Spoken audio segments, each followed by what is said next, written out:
মহেশ হাতে তার পুরনো হাতুড়িটা নিয়ে কাজের খোঁজে গ্রামের দিকে হাঁটতে লাগল।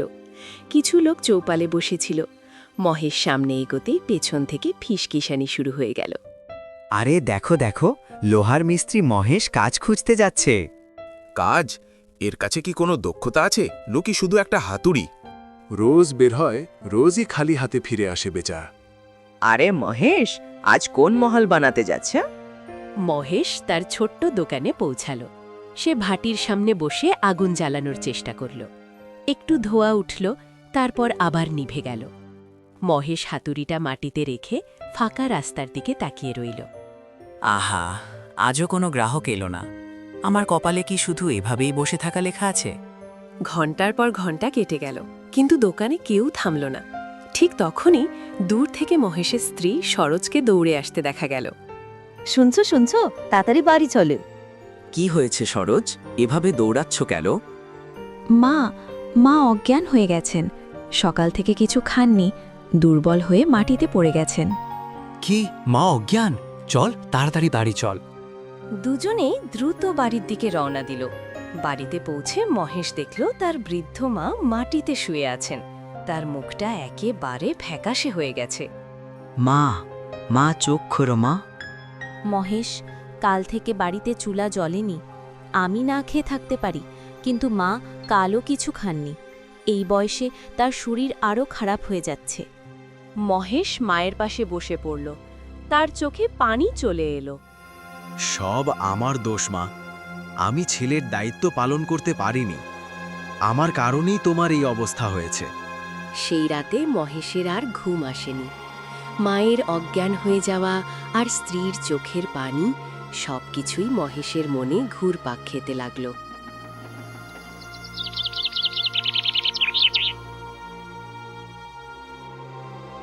পরদিন মহেশ বাড়ি থেকে বের হলো কাজে যাওয়ার জন্য। রাস্তা দিয়ে সে আনমনা হয়ে হাঁটতেছে। ঠিক তখনই একটি আওয়াজ ভেসে এলো। কি ব্যাপার মানুষ, মুখে এত দুঃখ নিয়ে কোথায় যাচ্ছ? মহেশ চমকে উঠল। সে চারদিকে তাকালো, কিন্তু কাউকে দেখতে পেল না। সে বলল, কে? কার আওয়াজ এটা? সামনে আসো। আমি তো সামনেই আছি, এদিকে উপরে থাকা। মহেশ উপরে তাকিয়ে দেখল, সেখানে একটি বড় কালো কাক বসে আছে। মহেশ অবাক হয়ে বলল, এই কাক কথা বলছে কিভাবে? এটা কেমন অলৌকিক ব্যাপার। এসবই ঈশ্বরের ইচ্ছা মানুষ, কিন্তু তুমি এত দুঃখী কেন? গ্রামের সব লোহার মিস্ত্রিরই অনেক কাজ আছে, শুধু আমিই প্রতিদিন খালি হাতে বাড়ি ফিরি। আসা যাওয়া করা লোকজন আমাকে নিয়ে হাসাহাসি করে, কত কি যে বলে। মানুষ তো কথাই বলবে, তাদের কথায় মন দিও না। তোমার ভাগ্যে যা আছে, তুমি যে পরিস্থিতির মধ্য দিয়ে যাচ্ছ, এর মধ্যেও নিশ্চয়ই কোনো না কোনো ভালো কিছু লুকিয়ে আছে। আরে যাও যাও, কি সব আজে বাজে কথা বলছো? আমার পরিবার প্রতিদিন না খেয়ে ঘুমায়, আমার মা অসুস্থ, এতে তোমার কোথায় ভালো কিছু দেখা যায়? ঈশ্বর যা করেন ভেবে চিন্তেই করেন। কে জানে, যদি তোমার কাছে টাকা আসে, তাহলে হয়তো তোমার আচরণই বদলে যাবে। টাকা অনেক ভালো মানুষকেও বদলে দেয়। আরে যাও যাও, এমন কিছুই হবে না, আমার সময় নষ্ট করো না। এ কথা বলে মহেশ সামনে এগিয়ে গেল। মহেশ তার দোকানে পৌঁছালো, ভাটিটা পরিষ্কার করল, কয়লা ঢালল এবং আগুন জ্বালাতে লাগল। সে মনে মনে বলল, হে ঈশ্বর, আজ যেন খালি হাতে ফিরতে না হয়। অন্তত একটা ছোট কাজ দিও, যাতে মায়ের জন্য রুটি নিয়ে যেতে পারি। অনেকক্ষণ পর্যন্ত কেউ এলো না। সন্ধ্যা হয়ে আসছিল। ঠিক তখনই সামনে থেকে একজন লোক দ্রুত হাঁটতে হাঁটতে এসে বলল, আরে মহেশ ভাই, এখানে তোমাকে পেয়ে গেলাম। হ্যাঁ ভাই, আসো আসো, বলো কি কাজ? দেখো, আমার খুব তাড়া আছে। একটা শক্ত লোহার ছুরি চাই, এমন ছুরি যেটা দিয়ে একবারেই পাহাড়ও কেটে ফেলা যায়। আচ্ছা আচ্ছা, ছুরি বানানো যাবে, কিন্তু কেমন ছুরি চাই? পাতলা, মোটা, লম্বা না ভারী? এমন একটা বানিয়ে দাও যাতে মাঠেও কাজে লাগে আর জঙ্গলেও কাজে আসে। মহেশ সঙ্গে সঙ্গে লোহার একটা টুকরো তুলে আগুনে দিল এবং হাতুড়ি চালাতে শুরু করল। কিছুক্ষণ পর ছুরিটা তৈরি হয়ে গেল। এই দেখো ভাই, ধারও খুব তীক্ষ্ণ আর ধরার জায়গাটাও মজবুত। লোকটি চুড়িটি হাতে নিয়ে দেখল। চুড়িটি দেখে লোকটি খুশি হয়ে গেল এবং বলল, বাহ, সত্যি দারুণ বানিয়েছ। গ্রাহকটি মহেশের হাতে টাকা দিয়ে দিল। টাকা হাতে পেতেই মহেশের মুখে হাসি ফুটে উঠল। অনেক মাস পর সে প্রথম গ্রাহক পেয়েছে। হে ঈশ্বর, তোমার শুকুর, আমি অনেক মাস পর হাতে টাকা পেলাম। এখন তো বাড়িতে খাবার রান্না হবে। আমার মা আর স্ত্রী আর না খেয়ে থাকবে না। তারা আর না খেয়ে ঘুমাতে হবে না। মহেশ দোকান বন্ধ করে বাড়ির দিকে রওনা দিল। পথে জঙ্গলের ধারের রাস্তা পড়ত। সে সেই জঙ্গলের রাস্তা দিয়ে যাচ্ছিল। ঠিক তখনই সে কারো আওয়াজ শুনতে পেল। হে মানুষ, আমাকে সাহায্য করো। এই কথা শুনে মহেশ থমকে দাঁড়ালো। তারপর মহেশ অবাক হয়ে বলল, কে? এই আওয়াজ কোথা থেকে আসছে? আমি এখানে আছি, পিছনে তাকা। মহেশ পিছনে ঘুরে দেখল সেখানে একটি হরিণ দাঁড়িয়ে আছে। মহেশ অবাক হয়ে বলল, আমার সাথে এসব কি হচ্ছে? হরিণ? একটা হরিণ আর তুমিও কথা বলছো? এটা কিভাবে সম্ভব? সেদিন একটা কাক কথা বলছিল, আর আজ একটা হরিণ। এটা কেমন জাদু? ভয় পেও না মানুষ, আমি শুধু সাহায্য চাইতে এসেছি। আমি অনেক দিন ধরে না খেয়ে আছি। বলো তো, তুমি মানুষের মতো কথা বলছো কিভাবে? এখন এসব ভেবো না, শুধু এটুকু জানো, যদি আমি খাবার না পাই তাহলে আমি মারা যাব। হরিণটির শরীর কাঁপছিল। দেখে মনে হচ্ছিল যেন এক্ষুনি মারা যাবে। মহেশ বলল, বন্ধু, আমিও খুব গরিব মানুষ। আজ অনেক দিন পর একটা কাজ পেয়েছি। আমার বাড়িতেও মা না খেয়ে আছে, আমার স্ত্রীও না খেয়ে আছে। আমি জানি, কিন্তু যে দয়া করে সে কখনো খালি হাতে ফেরে না। আমি তোমার এই উপকার কখনো ভুলব না।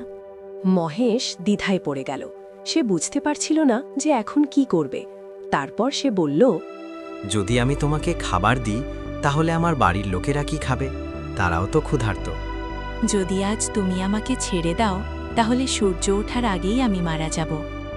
মহেশ গভীর চিন্তায় ডুবে গেল। সে কি করবে বুঝতে পারছিল না। শেষে সে বলল, ঠিক আছে, আমি তোমাকে সাহায্য করব। মহেশ টাকা নিয়ে বাজারের দিকে গেল। কিছুক্ষণ পরে সে রুটি আর ফল নিয়ে ফিরে এলো। নাও বন্ধু, কি না? হরিণটি মন ভরে খাবার খেল। খাবার খেয়ে সে বলল, তোমাকে অসংখ্য ধন্যবাদ, তুমি খুব ভালো মানুষ। একদিন আমি তোমার এই ঋণ অবশ্যই শোধ করব। দয়া সবচেয়ে বড় উপার্জন। আমি চললাম। এই কথা বলে হরিণটি জঙ্গলের ভিতরে চলে গেল। আর মহেশ খালি হাতে বাড়ির দিকে হাঁটতে লাগল। বাড়িতে সরোজ আর তার মা বসেছিল। সরোজ জিজ্ঞেস করল, মহেশ, আজ কি কোনো কাজ পেয়েছিলে? হ্যাঁ, একজন গ্রাহক এসেছিল। তাহলে খাবার এনেছো তো? তাড়াতাড়ি দাও। আজ কতদিন পরে আমরা সবাই পেট ভরে খেয়ে শান্তিতে ঘুমাবো। মহেশ চুপচাপ দাঁড়িয়ে রইল, কোনো কথা বলল না। এটা দেখে সরোজ বলল, কেন চুপ করে আছো? কিছু তো এনেছো, তাই না? না সরোজ, আজও আমাদের না খেয়ে থাকতে হবে। কি নেই মানে? গ্রাহকের টাকা দিয়ে কি করলে?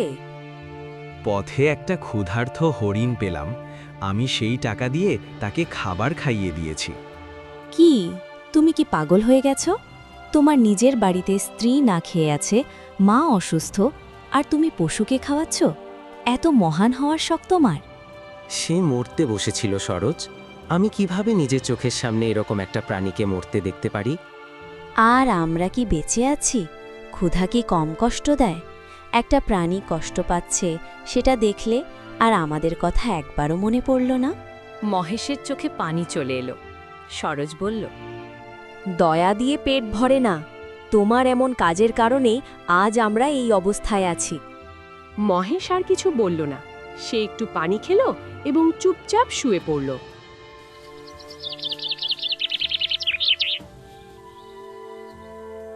পরের সকালে মহেশ ঘুম থেকে উঠল। হাতুড়ি তুলে নিয়ে আবার বাইরে বেরিয়ে পড়ল। সে মনে মনে ভাবতে লাগল, যদি গতকাল সেই টাকা বাঁচিয়ে রাখতাম, যদি সেই হরিণের ওপর দয়া না দেখাতাম, তাহলে হয়তো গতরাতে আমার বাড়িতে অন্তত একটা রুটি তো রান্না হতো।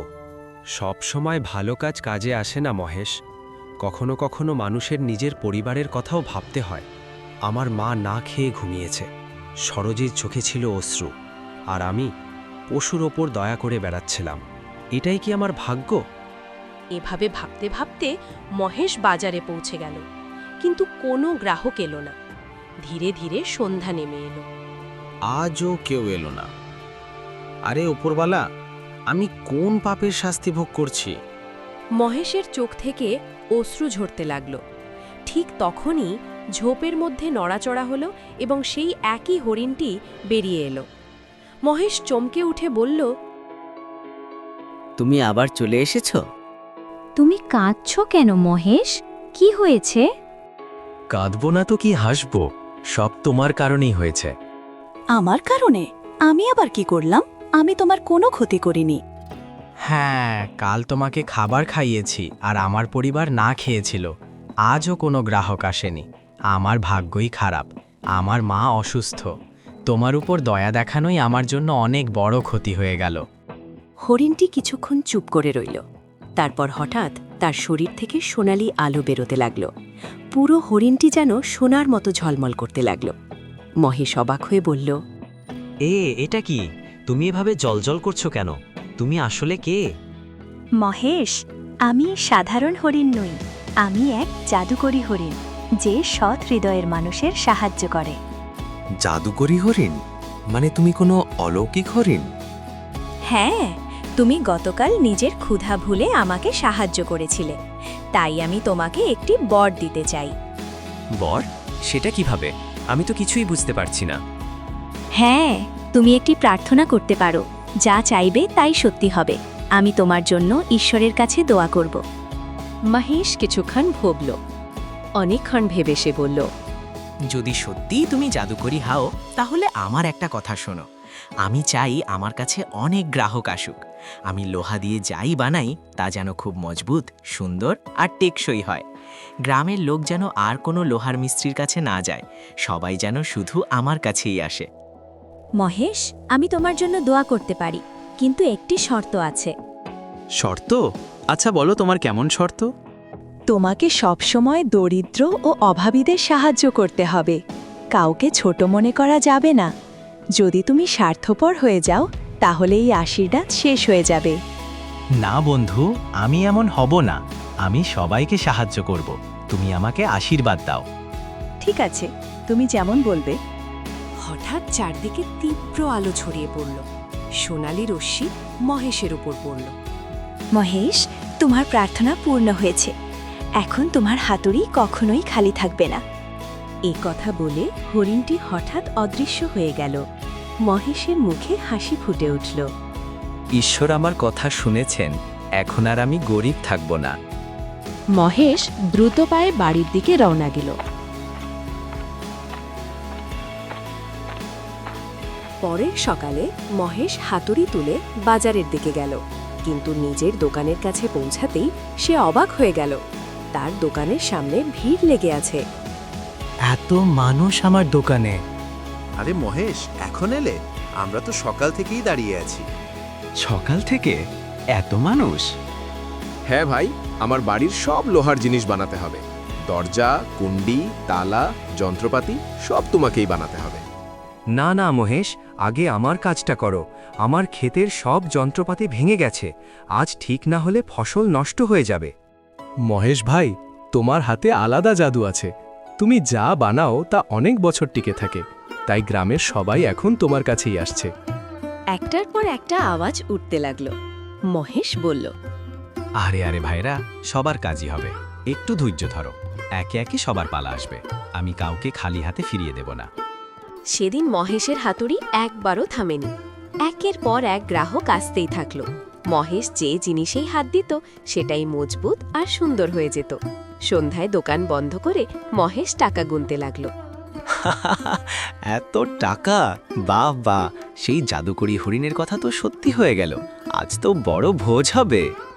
সেদিনের পর থেকে মহেশের দোকান আর ছোট রইল না। ধীরে ধীরে তার কাছে টাকার পাহাড় জমে গেল।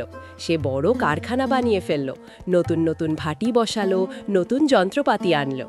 কাঁচা কুড়েঘরের জায়গায় পাকা বাড়ি তৈরি হলো। বাড়িতে চাকর চাকরানিও এসে গেল। এভাবে মহেশ এখন রামগড় গ্রামের সবচেয়ে বড় এবং ধনী লোহার মিস্ত্রি হয়ে গেল। কিন্তু অন্যদিকে গ্রামের বাকি লোহার মিস্ত্রিদের দোকান প্রায় বন্ধ হওয়ার পথে চলে গেল। গ্রামের অন্য লোহা মিস্ত্রিদের কাছে আর কোনো গ্রাহক আসতো না। এক সন্ধ্যায় এক বৃদ্ধ লোহার মিস্ত্রি খালি হাতে বাড়ি ফিরে এলো। তার স্ত্রী দরজায় দাঁড়িয়েছিল। স্ত্রী বলল, শুনছ, আজও কি কোনো কাজ পাওনি? বাচ্চারা 2 দিন ধরে না খেয়ে আছে। না ভাগ্যবতী, আজ কই নেই আয়া। বুঝতে পারছি না হঠাৎ কি হয়ে গেল। সবাই শুধু মহেশের কাছেই কেন যাচ্ছে? আগে তো তার কাছে একজন গ্রাহকও যেত না। জানি না, এখন তো যেন হঠাৎ সবাই শুধু তার দিকেই তাকিয়ে আছে। আমরা বসে থাকি, কিন্তু কেউ আমাদের খোঁজও নেয় না। তাহলে আপনি মহেশের কাছে সাহায্য চান না কেন? সে নিশ্চয়ই কিছু সাহায্য করবে। এখন তো সে বড় মানুষ হয়ে গেছে। বৃদ্ধ লোহার মিস্ত্রি দীর্ঘশ্বাস ফেলে বলল, এখন সে বড় মানুষ হয়ে গেছে। আমাদের মতো ছোট লোহার মিস্ত্রিদের কষ্ট কি সে বুঝবে? লোহার মিস্ত্রির কষ্ট তো আরেক লোহার মিস্ত্রি বোঝে। একসময়ে সেও তো এই কষ্টের মধ্য দিয়েই গেছে। না খেয়ে থাকার চেয়ে একবার গিয়ে কথা বলে দেখুন। হ্যাঁ, হয়তো তুমি ঠিকই বলছো, কিন্তু আমি একা গেলে লজ্জা লাগবে। আগে অন্য লোহার মিস্ত্রিদের সাথেও কথা বলি। সে অন্য লোহার মিস্ত্রিদের কাছে গেল। সবাই ভাটির পাশে মন খারাপ করে বসেছিল। ভাইয়েরা, আর কতদিন এভাবে বসে থাকব, যতক্ষণ না ক্ষুধা আমাদের মেরে ফেলবে? কাকা, কয়েকদিন ধরে একটা গ্রাহকও আসেনি। আগে তো আমাদের দোকানে লাইন লেগে থাকতো, এখন তো একটা মাছিও বসে না। জানি না কার নজর লেগেছে। আর ওই মহেশকে দেখো, তার কাছে তো গ্রাহক আসতেই থাকে। সবাই শুধু তার কাছেই যাচ্ছে। আমাদেরও তার সাথে কথা বলা উচিত। কিন্তু সে কেন আমাদের সাহায্য করবে? সেও তো একসময় আমাদের মতোই ছিল। যদি লোহার মিস্ত্রিকে সাহায্য না করে, তাহলে আর কে করবে? হ্যাঁ, ঠিক বলেছ। এখন তো মহেশই আমাদের শেষ ভরসা। এদিকে অন্যদিকে মহেশের আচরণ ইতিমধ্যেই বদলে গিয়েছিল। হঠাৎ পাওয়া বিপুল সম্পদ তাকে বদলে দিয়েছিল। সব লোহার মিস্ত্রি মহেশের বড় বাড়ির সামনে দাঁড়িয়ে গেল। বাইরে একজন চাকর সান দাঁড়িয়েছিল। আরে, ভিতরে কোথায় ঢুকছো? কি কাজ আছে? আমরা মহেশের সঙ্গে দেখা করতে এসেছি। সে কোথায়? মালিক এমন সবাইকে দেখেন না। বলুন, কি কাজ? আমরা সবাই লোহার মিস্ত্রি। আমরা মহেশের পুরনো সহকর্মী। তাকে ডেকে আনুন। ঠিক আছে, এখানে দাঁড়াও, আমি সাহেবকে জানিয়ে আসি। চাকর সান ভিতরে গিয়ে মহেশকে খবর দিল। খবর পেয়ে মহেশ বলল, আবার এই দরিদ্র লোহার মিস্ত্রিরা কেন আমার কাছে এসেছে? উফ, এক মুহূর্তের শান্তি নেই। তারপর মহেশ বাহিরে আসে এবং তাদেরকে বলে, আরে, তোমরা এখানে কিভাবে? কেউ কি পথ ভুলে এসেছে? মহেশ, আমরা সবাই তোমার সঙ্গে দেখা করতে এসেছি। আমাদের কিছু কথা বলতে হবে। এখন তোমাদের আমার সঙ্গে কি দরকার? মহেশ, তুমি জানো না, এখন আমাদের এখানে কোনো গ্রাহক আসে না। আমরা সারাদিন ভাটির কাছে বসে থাকি, হাতুড়ি তোলার সুযোগও নেই।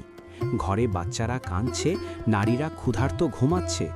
আমরা সবাই ধ্বংস হয়ে যাচ্ছি। আগে লোকেরা আমাদের দরজায় লাইন দিত, এখন মাছিও আসে না। সবাই শুধু তোমার কাছে যাচ্ছে। মহেশ, আমরাও মানুষ, আমাদেরও বাড়ি আছে, আমাদেরও সন্তান আছে। যদি তুমি একটু সাহায্য করো তো। মহেশ তাদের কথা শুনে জোরে হেসে ফেলল। আজ বড়দিন মনে হলো। মনে আছে সূর্য, যখন আমি কাজ খুঁজে ফিরতাম? মনে আছে যখন তুমি চৌপালে বসে বলতে, দেখো মহেশ ভিক্ষা চাইতে যাচ্ছে?